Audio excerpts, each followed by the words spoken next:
അവൻ്റെ അല്ലെങ്കിൽ കർത്താവിൻ്റെ സന്തതിയായി മാറുവാൻ ദൈവം നമുക്ക് കൃപ ചെയ്തു. സ്തോത്രം. ഇന്ന് നമ്മൾ ചിന്തിക്കാൻ പോകുന്നത് രണ്ട് കൂട്ടം സന്തതികൾ അല്ലെങ്കിൽ രണ്ട് കൂട്ടം ആളുകളെക്കുറിച്ചാണ് നമ്മൾ ഈ വാക്യത്തിൻ്റെ അടിസ്ഥാനത്തിൽ ചിന്തിക്കുവാനായിട്ട് പോകുന്നത്. രണ്ട് വിധമായ സന്തതികൾ. ഈ ഭൂമിയിലെ മനുഷ്യരെ രണ്ട് വിധമായി നമുക്ക് തിരിക്കുവാനായിട്ട് കഴിയും. സന്തതി പരമ്പര, രണ്ട് സന്തതി പരമ്പരയായി നമുക്ക് വേദപുസ്തകത്തിൻ്റെ വെളിച്ചത്തിലെ ഈ ഭൂമിയിലെ ജനങ്ങളെ രണ്ട് സന്തതി പരമ്പരകളായി നമുക്ക് ചിന്തിച്ച് പഠിക്കുവാനായിട്ട് കഴിയും.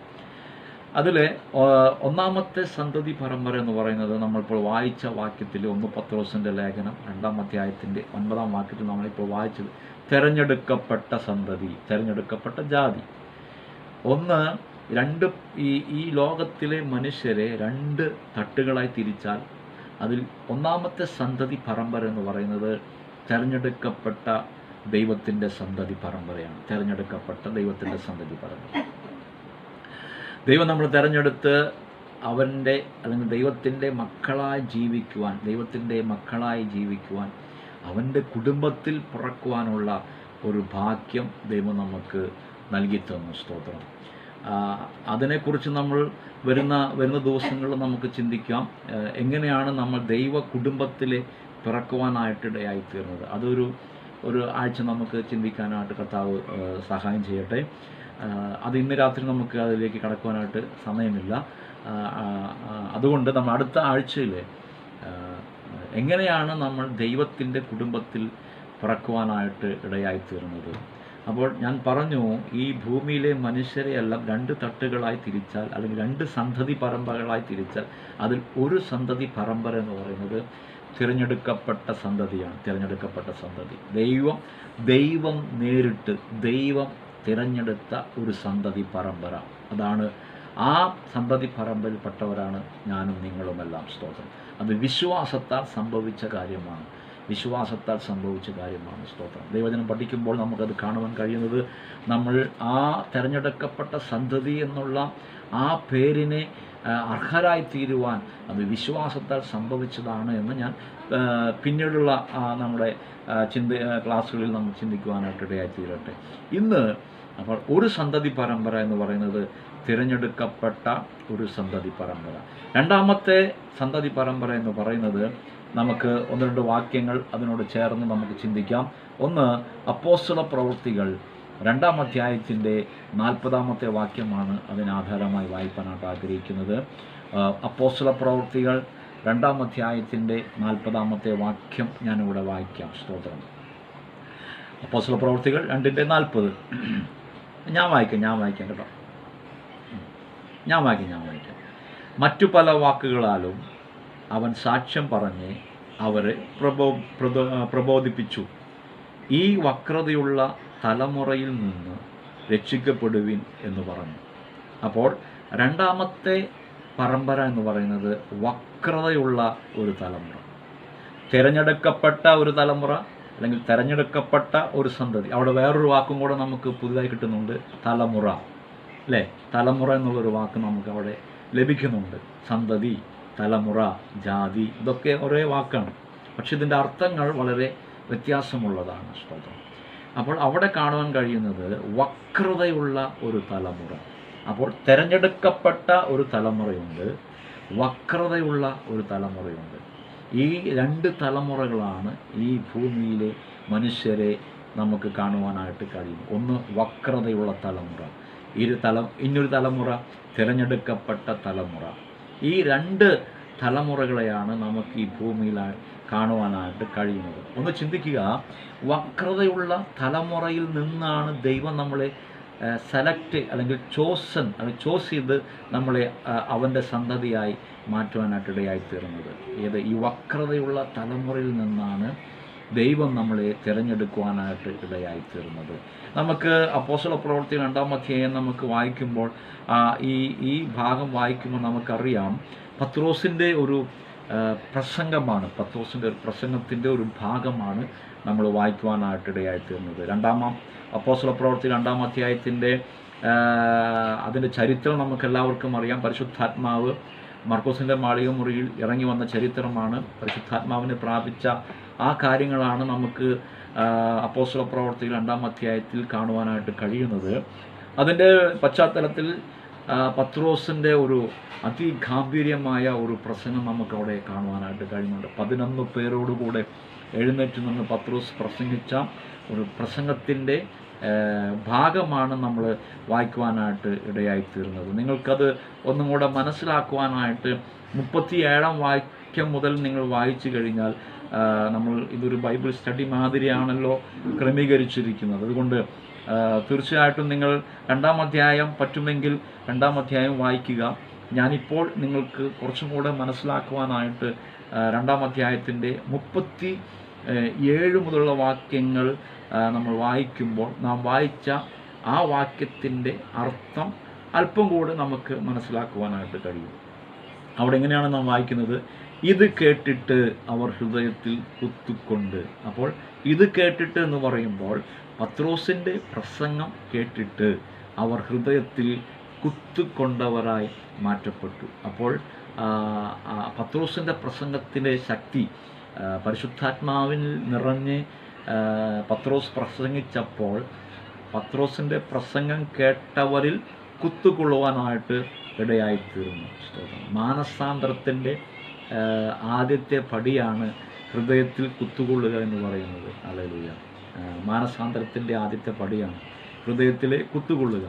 അത് ദൈവവചനം കേൾക്കുമ്പോഴാണ് സംഭവിക്കേണ്ടത്. ദൈവവചനം കേൾക്കുമ്പോൾ സംഭവിക്കുന്ന ഒരു കാര്യമാണ് ഹൃദയത്തിൽ കുത്തുകൊള്ളുക എന്ന് പറയുന്നത്. ഇത് കേട്ടിട്ട് അവർ ഹൃദയത്തിൽ കുത്തുകൊണ്ട് പത്രോസിനോടും ശേഷം അപ്പോസ്തലന്മാരോടും, സഹോദരന്മാരായ പുരുഷന്മാരെ, ഞങ്ങൾ എന്തു ചെയ്യേണ്ടു എന്ന് ചോദിച്ചു. അപ്പോൾ പത്രോസിൻ്റെ പ്രസംഗം കേട്ടപ്പോൾ അവരുടെ ഹൃദയത്തിൽ കുത്തുകൊള്ളപ്പെട്ടവരായി അവർ പത്രോസിനോടും ശേഷം അപ്പോസ്തലന്മാരോട് ചോദിക്കും, ഞങ്ങൾ എന്തു ചെയ്യേണ്ടു?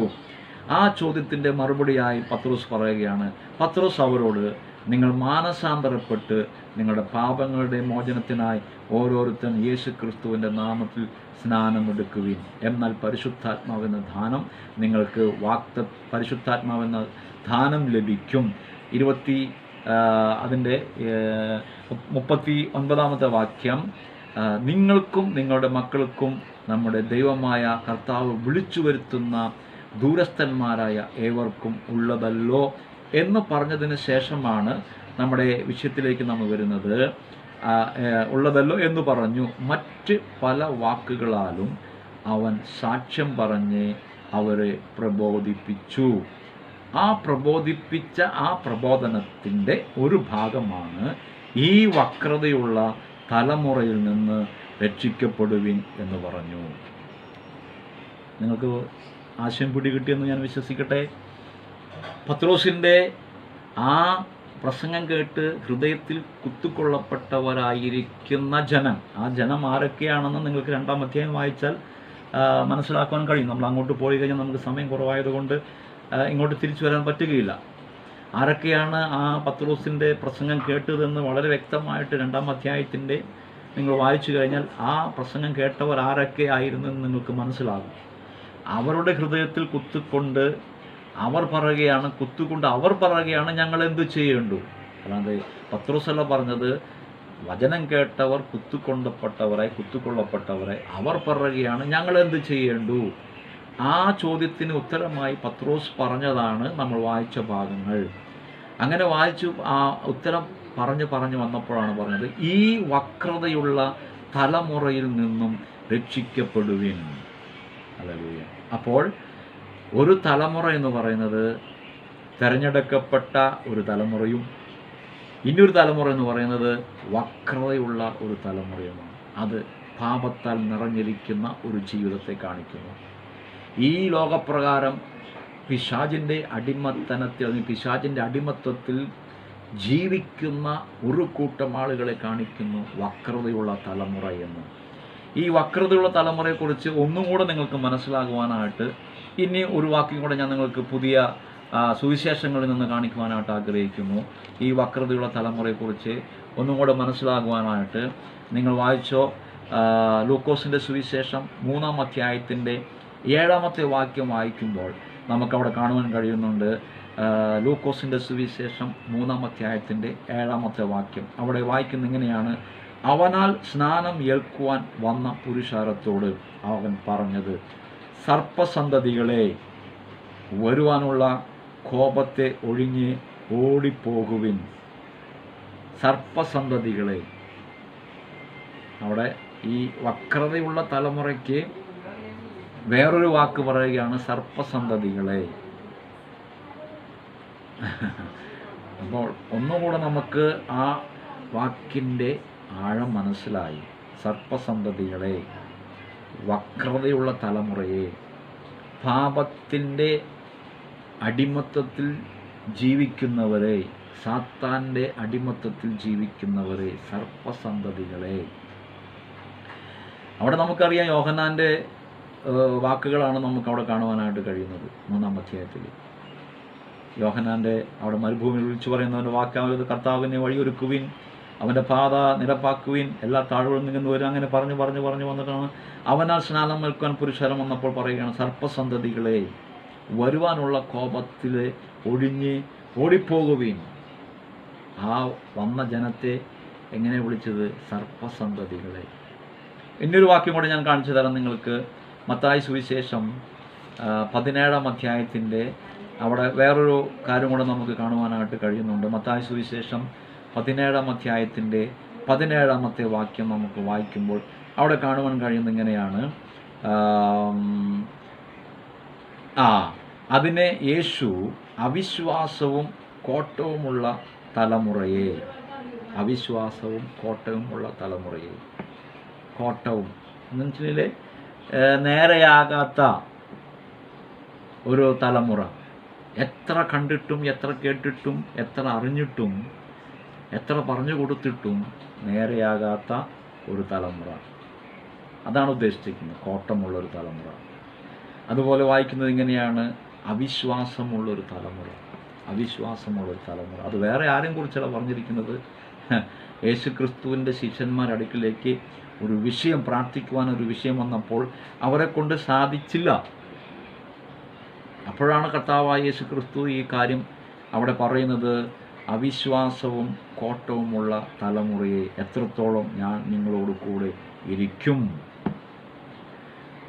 അപ്പോൾ അവിശ്വാസവും കോട്ടവുമുള്ള തലമുറ, ഇത് എത്ര പറഞ്ഞിട്ടും എത്ര കാണിച്ചു കൊടുത്തിട്ടും എത്ര പ്രബോധിപ്പിച്ചിട്ടും ജീവിതത്തിൽ ഒരു മാറ്റമില്ലാതെ തുടരുന്ന ഒരു തലമുറ. ഈ കാലഘട്ടവുമായി നമ്മളതിനെ യോജിപ്പിച്ച് ചിന്തിച്ചാൽ, വചനം എത്ര കേട്ടിട്ടും സുവിശേഷം എത്ര കേട്ടിട്ടും ദൈവത്തിൻ്റെ അത്ഭുത പ്രവർത്തികൾ കണ്ടിട്ടും കേട്ടിട്ടും മാനസാന്തരപ്പെടാത്ത ഒരു തലമുറയാണ് ഈ കാലഘട്ടത്തിലെയും അന്നും ഇന്നും ഉള്ള ആളുകളെക്കുറിച്ച് നമുക്ക് കാണുവാനായിട്ട് കഴിയുന്നത്. എന്നാൽ ഒരു കാര്യം ഞാൻ നിങ്ങളോട് ഓർപ്പിക്കട്ടെ, ഈ രാത്രിയിലെ നമുക്ക് സുവിശേഷം കേൾക്കുവാൻ കർത്താവ് ഭാഗ്യം ചെയ്തു. കർത്താവിൻ്റെ വചനം കേൾക്കുവാനായിട്ട് നമുക്ക് ദൈവം ഭാഗ്യം ചെയ്തു. അതുകൊണ്ട് ആ സത്യസുവിശേഷം കേട്ടതുകൊണ്ട് കർത്താവായ യേശുക്രിസ്തുവിനെ രക്ഷകനായി സ്വീകരിച്ചതിൻ്റെ ഫലമായി ദൈവം ഈ വക്രതയുള്ള സർപ്പസന്തതികളായിരിക്കുന്ന അവിശ്വാസികളായിരിക്കുന്ന കോട്ടവുമുള്ള തലമുറയിൽ നിന്നും ദൈവം നമ്മളെ തിരഞ്ഞെടുത്ത് അവൻ്റെ സന്തതികളായി മാറ്റി. എത്രയോ വലിയൊരു ഭാഗ്യമാണ് കർത്താവ് നമുക്ക് നൽകി തന്നത്. എത്രയോ വലിയ ഭാഗ്യമാണ്. കാരണം എത്രയോ പേർ തിരസ്കരിച്ച് കളഞ്ഞപ്പോൾ, അലക്ഷ്യമാക്കി കളഞ്ഞപ്പോൾ, ഈ കേട്ട വചനം തന്നെയാണ് നമ്മളും കേട്ടത്. ഇതേ സുവിശേഷം തന്നെയാണ് നമ്മളും കേട്ടത്. ഈ സുവിശേഷം നമ്മൾ കേട്ടപ്പോൾ നമ്മളതിനെ അംഗീകരിക്കുവാനായിട്ട് നമ്മുടെ ഹൃദയത്തെ വിട്ടുകൊടുത്തപ്പോൾ, നമ്മുടെ ജീവിതത്തെ അതിനു വേണ്ടി വിട്ടുകൊടുത്തപ്പോൾ ദൈവം നമ്മളെ തെരഞ്ഞെടുത്ത് അവൻ്റെ സന്തതിയായി മാറ്റി. ഹല്ലേലൂയ. സന്തതി എന്ന് പറയുമ്പോൾ ആ വിഷയത്തിലേക്ക് ഞാൻ പിന്നീട് കടന്നു വരാം. ദൈവത്തിൻ്റെ അവൻ്റെ സന്തതി, തിരഞ്ഞെടുക്കപ്പെട്ട സന്തതി എന്ന് പറയുമ്പോൾ ആ വിഷയത്തിലേക്ക് ഞാൻ വരാം. ദൈവം നമ്മളെ എത്രത്തോളം വലിയ ഒരു സ്ഥാനത്താണ് ദൈവം നമ്മളെ വെച്ചിരിക്കുന്നതെന്ന് നമുക്ക് അപ്പോഴാണ് മനസ്സിലാക്കുവാൻ കഴിയുന്നത്. ഹല്ലേലൂയ. പലരും പറയുന്നുണ്ട്, ഞാനൊരു സാധാരണ വിശ്വാസി, ആർക്കും വേണ്ടാത്തൊരു വിശ്വാസി, ആരും എന്നെ ഗൗനിക്കുന്നില്ല, ആരും എന്നോട് സ്നേഹം കാണിക്കുന്നില്ല, ഞാനൊരു പാവപ്പെട്ട വിശ്വാസി എന്നൊക്കെ ഞാൻ പറയുന്നത് കേട്ടിട്ടുണ്ട്. പക്ഷേ ദൈവജനപ്രകാരം നിങ്ങൾ പാവപ്പെട്ട വിശ്വാസികളൊന്നും അല്ലെന്നേ, നിങ്ങൾ തിരഞ്ഞെടുക്കപ്പെട്ട ദൈവത്തിൻ്റെ സന്തതികളാണ്. നമുക്ക് ആ കാര്യം മനസ്സിലാക്കാത്തത് കൊണ്ടാണ് നമ്മൾ പറയുന്നത്, അയ്യോ ഞാൻ പാവപ്പെട്ട വിശ്വാസിയാണ്, എന്നെ ആർക്കും വേണ്ട എന്ന് പറഞ്ഞ് നമ്മളിങ്ങനെ പറയാൻ കാരണമെന്ന വചനത്തിൻ്റെ ആഴം നമുക്ക് മനസ്സിലാക്കാത്തതുകൊണ്ട്. ദൈവം വക്രതയും കോട്ടവുമുള്ള തലമുറയിൽ നിന്നും നമ്മളെ തെരഞ്ഞെടുത്ത് കർത്താവിൻ്റെ ദൈവത്തിൻ്റെ സന്തതികളായി മാറ്റിവെച്ചിരിക്കുകയാണ്. ഹല്ലേലൂയ. അതൊരു വലിയ ഒരു പദവിയാണ്, വലിയൊരു ഭാഗ്യമാണ്, വലിയൊരു പദവിയാണ്. സ്തോത്രം. കർത്താവിൻ്റെ സന്തതി എന്ന് പറയുമ്പോൾ അതൊരു വലിയ പദവിയാണ്. ഹല്ലേലൂയ. ഇവിടെ നാം വായിച്ചത് എങ്ങനെയാണ്? അവിശ്വാസവും കോട്ടവുമുള്ള തലമുറയെ. അപ്പോൾ നിങ്ങൾക്ക് മനസ്സിലായോ? 2 കൂട്ടം ആളുകളാണ്. ഒന്ന് തിരഞ്ഞെടുക്കപ്പെട്ട സന്തതി, 2 അവിശ്വാസവും കോട്ടവുമുള്ള വക്രതയുള്ള ഒരു തലമുറയും ഈ ഭൂമിയിൽ ജീവിക്കുന്നുണ്ട്. അവരെക്കുറിച്ച് പറയുന്നത്, അവർ എത്ര കേട്ടിട്ടും കണ്ടിട്ടും അറിഞ്ഞിട്ടും വക്രതയിൽ പിന്നെയും തുടരുകയാണ്. അവർക്കൊരു മാറ്റമില്ലാതെ, അവരുടെ ജീവിതത്തിൽ ഒരു മാറ്റമില്ലാതെ, ഒരു മാനസാന്തരമില്ലാതെ അവർ ഇങ്ങനെ ജീവിച്ചു കൊണ്ടുപോകുന്നത് കൊണ്ട് ആ തലമുറയിൽ നിന്നും ഓടിപ്പോകുവീൻ, ആ തലമുറയിൽ നിന്നും രക്ഷിക്കപ്പെടുവീൻ എന്നാണ് വചനം പറയുന്നത്.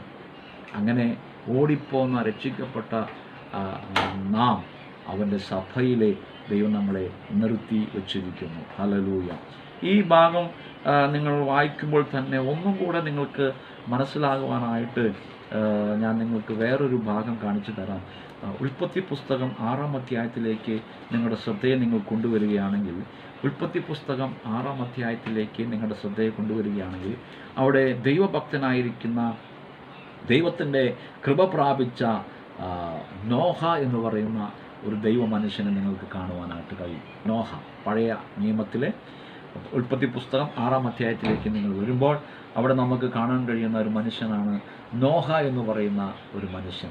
ആ മനുഷ്യൻ ജീവിച്ച കാലഘട്ടം വളരെ പ്രധാനപ്പെട്ട ഒരു കാലഘട്ടമായിരുന്നു. അവിടെ വായിക്കും നമുക്ക് അതിൻ്റെ 6-ാം അധ്യായത്തിൻ്റെ 1 മുതൽ ഇങ്ങനെ വായിച്ചു വരുമ്പോൾ നമുക്ക് കാണാൻ കഴിയുന്നു. 4-ാം വാക്യം വായിക്കുമ്പോൾ, അക്കാലത്ത് ഭൂമിയിൽ മല്ലന്മാരുണ്ടായിരുന്നു. അതിൻ്റെ ശേഷവും ദൈവത്തിൻ്റെ പുത്രൻ അങ്ങനെ വായിച്ചു വരുമ്പോൾ 5-ാം വാക്യം, ഭൂമിയിൽ മനുഷ്യൻ്റെ ദുഷ്ടത വലിയതെന്നും അവൻ്റെ ഹൃദയവിചാരങ്ങളുടെ നിരൂപണമൊക്കെയും എല്ലായ്പ്പോഴും ദോഷമുള്ളതത്രയെന്ന് യഹോവ കണ്ടു. താൻ ഭൂമിയിൽ മനുഷ്യനെ ഉണ്ടാക്കിക്കൊണ്ട് യഹോവ അനുദപിച്ചു. അത് അവൻ്റെ ഹൃദയത്തിന് ദുഃഖമായി. ഞാൻ സൃഷ്ടിച്ചിട്ടുള്ള മനുഷ്യനെ ഭൂമിയിൽ നിന്നും നശിപ്പിച്ചു കളയും. മനുഷ്യനെയും മൃഗത്തെയും ഇഴജാതികളെയും ആകാശത്തിലെ പക്ഷികളെയും തന്നെ അവയെ ഉണ്ടാക്കിക്കൊണ്ട് അവൻ അനുദപിക്കുന്നു എന്ന് യഹോവ അരുളി ചെയ്തു. 8-ാം വാക്യം, എന്നാൽ നോഹയ്ക്ക് യഹോവയുടെ കൃപ ലഭിച്ചു. കണ്ടോ? നോഹ ജീവിച്ച ആ കാലഘട്ടം വളരെ ദുഷ്കരമേറിയ, ദുഷ്ടന്മാരെ കൊണ്ട് നിറഞ്ഞ, അവരുടെ ചിന്തയും അവരുടെ വിചാരങ്ങളും അവരുടെ ഹൃദയത്തിൻ്റെ വിചാരങ്ങളും നിരൂപണയുമെല്ലാം ദോഷമുള്ള ഒരു തലമുറ, വക്രതയുള്ള ഒരു തലമുറ, അവിശ്വാസമുള്ള ഒരു തലമുറ, കോട്ടമുള്ള ഒരു തലമുറ. ആ തലമുറയുടെ മധ്യത്തിൽ നിന്നാണ് ദൈവത്തിൻ്റെ കൃപ ആർക്ക് ലഭിച്ചത്? നോഹയ്ക്ക് ലഭിച്ചത് എന്ന് നമുക്ക് അവിടെ കാണുവാനായിട്ട് കഴിയുന്നുണ്ട്. ഹല്ലേലൂയ. ആ വാക്യം നിങ്ങൾ വീണ്ടും വീട്ടിൽ പോയി, നിങ്ങൾ വീട്ടിൽ നിങ്ങൾക്ക് സമയം ലഭിക്കുന്നതനുസരിച്ച് വീട്ടിൽ നിങ്ങൾ ഇരുന്ന് വായിക്കുക. 6-ാം അധ്യായം എങ്ങനെയുള്ള ഒരു ഉൽപ്പത്തി പുസ്തകം 6-ാം അധ്യായം. ഉൽപ്പത്തി പുസ്തകം 6-ാം അധ്യായത്തിൽ നിന്നാണ് ഇപ്പോൾ നമ്മൾ വായിച്ചു കൊണ്ടിരിക്കുന്നത്. അവിടെ നമുക്ക് അതിൻ്റെ ബാക്കി അതിൻ്റെ താഴേക്കെല്ലാം വരുമ്പോൾ ഭൂമിയിലെ മനുഷ്യരുടെ ഹൃദയ വിചാരങ്ങളും നിരൂപണങ്ങളൊക്കെയും ദുഷ്കരമുള്ളതായിരുന്നു. ദൈവം അനുദപിക്കുക, ഞാൻ മനുഷ്യനെ സൃഷ്ടിച്ചതുകൊണ്ട് അനുദപിക്കുന്നു എന്ന് കർത്താവ് പറയണമെങ്കിൽ അവരുടെ ദുഷ്ടത, അവരുടെ വക്രത, അവരുടെ ഹൃദയ നിരൂപണങ്ങൾ, വിചാരങ്ങൾ എത്ര ദോഷകരമായിട്ടുള്ളതായിരുന്നു എന്ന് നമുക്ക് മനസ്സിലാക്കുവാനായിട്ട് കഴിയും. ആ കാലഘട്ടത്തിൽ ജീവിച്ച നോഹയ്ക്ക് യഹോവയുടെ കൃപ ലഭിച്ചു, ദൈവത്തിൻ്റെ കൃപ ലഭിച്ചു. 8-ാം വാക്യം, എന്നാൽ നോഹയ്ക്ക് യഹോവയുടെ കൃപ ലഭിച്ചു. അതിൻ്റെ 9-ാം വാക്യം, നോഹയുടെ വംശപാരമ്പര്യം എന്തെന്നാൽ നോഹ നീതിമാനും തൻ്റെ തലമുറയിൽ നിഷ്കളങ്കനുമായിരുന്നു. നോഹ ദൈവത്തോടുകൂടെ നടന്നു. തൻ്റെ തലമുറയിൽ. അപ്പോൾ തൻ്റെ തലമുറ എന്ന് പറയുമ്പോൾ താൻ ജീവിച്ച കാലഘട്ടം വളരെ ശോചനീയമായ ദുഷ്ടന്മാരെ കൊണ്ട് നിറഞ്ഞ ഒരു ലോകത്തായിരുന്നു നോഹ ജീവിച്ചത്. അവൻ നിഷ്കളങ്കനായിരുന്നു, അവൻ നീതിമാനായിരുന്നു. ആ നീതിമാനായ നോഹയ്ക്ക് ദൈവത്തിൻ്റെ കൃപ ലഭിക്കാൻ, യഹോവയുടെ കൃപ ലഭിക്കുവാനായിട്ടിടയായിത്തീർന്നു. പ്രിയമുള്ളവരെ, ഇന്ന് രാത്രിയിലെ നമ്മൾ 1 പത്രോസിൻ്റെ ലേഖനം 2-ാം അധ്യായത്തിൻ്റെ 9-ാം വാക്യത്തിൽ തിരഞ്ഞെടുക്കപ്പെട്ട ജാതി അല്ലെങ്കിൽ തിരഞ്ഞെടുക്കപ്പെട്ട സന്തതി എന്ന് പറയുമ്പോൾ 2 വിധമായ സന്തതികളുണ്ട്. ഒന്ന് തിരഞ്ഞെടുക്കപ്പെട്ട സന്തതിയും വേറൊരു സന്തതി അപ്പുറത്ത് കിടക്കുന്നു. അത് വക്രതയും കോട്ടവും അതുപോലെ സർപ്പസന്തതികളെ എന്ന് യോഹന്നാൻ വിളിച്ച ഒരു കൂട്ടം ആളുകൾ, അതുപോലെ വക്രതയുള്ള ഒരു കൂട്ടം ആളുകൾ, ഇവരെല്ലാം ഒരു ഭാഗത്ത് കിടക്കുന്നു. അപ്പോൾ തന്നെ അവരിൽ നിന്നും ആ കൂട്ടത്തിൽപ്പെട്ടവരായിരുന്നു നമ്മളെല്ലാവരും. ഈ വക്രതയുള്ള ഈ ദുഷ്ടന്മാരായിരിക്കുന്ന പാപത്താൽ നിറഞ്ഞിരിക്കുന്ന ആ കൂട്ടത്തിൽ നിന്നാണ് ദൈവം നമ്മളെ തിരഞ്ഞെടുത്ത് അവൻ്റെ സന്തതിയായി, കർത്താവിൻ്റെ സന്തതിയായി മാറ്റുവാനായിട്ട് ഇടയായിത്തീർന്നത്. അത് സാധാരണമായ ഒരു കാര്യമല്ല. അത് ദൈവം നമുക്ക് വേണ്ടി ചെയ്തു വെച്ച ഒരു വലിയ പ്രവൃത്തിയാണ്. ഹല്ലേലൂയ. ദൈവത്തിൻ്റെ സന്തതിയായി, സന്തതി പരമ്പരയായി, തെരഞ്ഞെടുത്ത സന്തതിയായി ദൈവം നമ്മളെ ഈ വക്രതയുള്ള, ഈ കോട്ടമുള്ള, ഈ ദുഷ്കരമേറിയ, ഈ ദുഷ്ടത നിറഞ്ഞ, അവിശ്വാസമുള്ള ഈ തലമുറയിൽ നിന്നും ദൈവത്തിന് വേണ്ടി ജീവിക്കുവാൻ, അവൻ്റെ സന്തതിയായി മാറുവാൻ ദൈവം നമ്മളെ തിരഞ്ഞെടുത്തു എന്നുള്ളത് വളരെ പ്രധാനപ്പെട്ട ഒരു കാര്യമാണ്. അതുകൊണ്ട് പ്രിയമുള്ളവരെ, ഇന്ന് രാത്രി എന്നെ ശ്രദ്ധിക്കുന്ന വാത്സല്യ പ്രിയപ്പെട്ടവരെ, ഞാൻ നിങ്ങളോട് ആഴത്തിൽ ദൈവത്തിൻ്റെ ആരാധന നിങ്ങൾക്ക് കൈമാറുകയാണ്.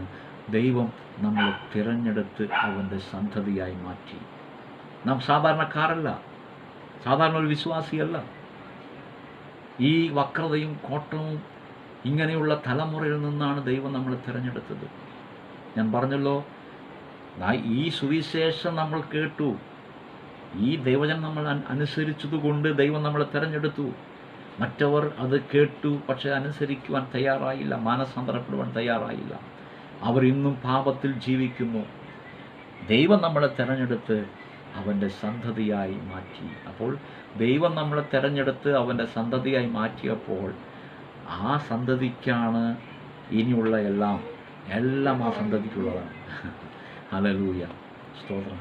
തീർച്ചയായും നമുക്ക് സന്തതികളുണ്ടെങ്കിൽ, നമുക്ക് മക്കളുണ്ടെങ്കിൽ നമ്മുടെ എല്ലാ സ്വത്തും സമ്പാദ്യവും നമ്മുടെ മക്കൾക്കുള്ളതാണ്. ഇതുപോലെ ദൈവം നമ്മളെ തിരഞ്ഞെടുത്ത് അവൻ്റെ സന്തതികളായി മാറ്റിയപ്പോൾ അതിൽ റോമാലേഖനം നമ്മളത് വരുന്ന ദിവസങ്ങൾ നമ്മൾ ചിന്തിക്കും.